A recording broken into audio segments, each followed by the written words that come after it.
So I'm just walking down a neighborhood in a slightly residential Bangkok. And it doesn't look like much. If you wanted to walk here, this probably wouldn't be on any tour guide's list. But, it's somewhat dilapidated. Obviously, a lot of these buildings need paint. But the thing is, if you walk over here, you'll discover so much food. Because in these residential areas, almost every other stall or every other residence has a business on the ground floor. It's surprisingly similar to Vietnam. So you'll see behind me, you'll have a multi-story unit. And usually at the bottom is where the business is. And at the top is probably where the in-laws or the parents are. And then somewhere in the middle will be where the younger generation lives.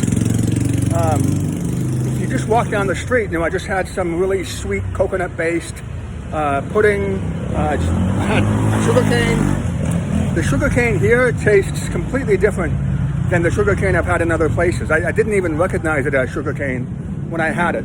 I just passed by this place. It's a juice place. Delicious. Can't really see the sign, but it says Rennie. And I just discovered this one. It just comes from a plant.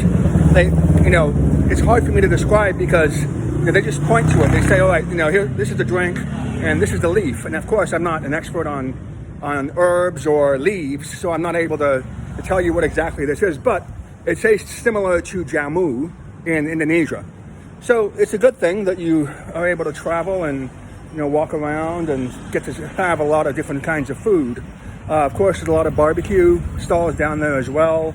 I just passed by this place, hello, and they had a huge rice cooker.